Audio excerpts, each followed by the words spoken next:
Hello friends, welcome to the course. Today we will learn the second chapter, that is subject and predicate. First we will learn what is subject and predicate. Then we will look into some of the examples of it. Finally, I will give you an exercise to practice. So without further ado, let's get started. What is subject and predicate? Every sentence is made up of two parts. Number 1, a person or thing that is being discussed, described or dealt with. And number 2, say something about that person or thing. The part of the sentence which tells who or what the sentence is about is called subject. And the part of the sentence which tells what is being said about the subject is called predicate. Let me give you some examples to understand this concept clearly. Ram is running fast. This sentence is made up of two parts. Here, Ram is the person whom we are talking about. So, Ram is a subject. And what is doing? He is running fast. So, is running fast is the predicate. Let me give you another example. He has no money in his pocket. Here, who has no money in his pocket? He.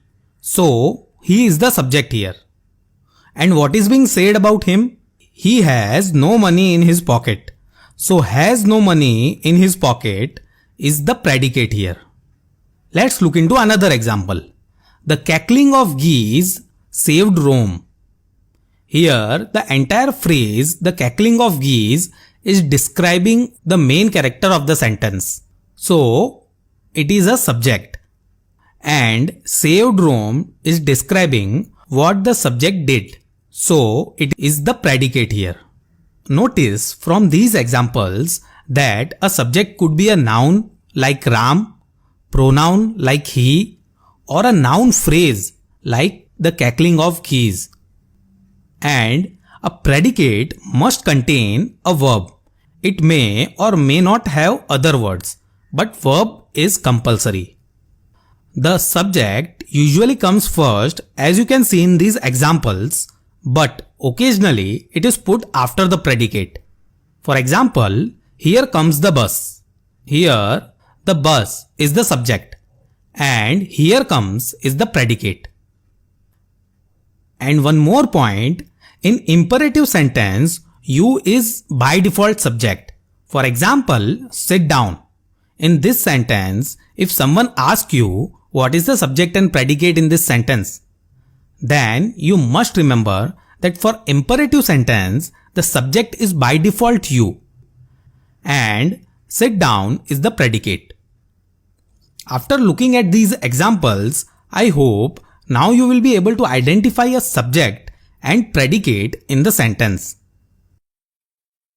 Let's look into an exercise. In the given sentences, identify the subject and predicate. First, I will solve 3 questions. Then, I will provide you 3 questions to solve whose answers you will be providing me in the comment sections. Let's look into the solved exercise.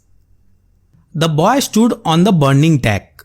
Here, the boy is the subject and stood on the burning deck is the predicate.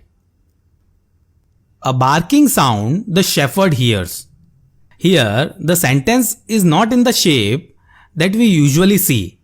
So, let's convert it in this way. The shepherd hears a barking sound. Now, it is easy for you to identify the subject and predicate. Here, the shepherd is the subject, hears a barking sound is the predicate. On the top of the hills lives a hermit. Here, the subject is at the end of the sentence, a hermit, and the predicate is on the top of the hill lives. Now, let me give you exercise to practice. Here, you need to identify the subject and predicate and message me in the comments. The sentences are: he has a good memory. The singing of the birds delights us. Sweet are the uses of adversity. Pause the video, solve the answer and message me in the comment section. I hope you would have commented the answer. That's it in this video. Let's quickly revise what we have learned in this lesson. First, we understood what is subject and predicate. The part of the sentence which tells what or who the sentence is about is called the subject, and the part of the sentence which says something about the subject is called the predicate. Then we learned the 3 points to keep in mind. Number 1. The subject can be a noun, pronoun or noun phrase. Number 2. Subject usually comes first, but occasionally it is put after the predicate. And number 3. In imperative sentences, you is by default subject. Finally, we looked into an exercise. The first one was a solved exercise, and the others answer you will be providing me in the comment section. That's all in this video. I have provided the links of the videos related to subject and predicate which we have already learned. Do check it out in the description, and also you can check it out in the I button. Also, do check out our website named nehirsha.in. Here, you will find all the resources related to English grammar and writing. Thank you for watching the video. Like, comment, share and subscribe in case you found the video helpful. We will meet in the next video. Till then, goodbye.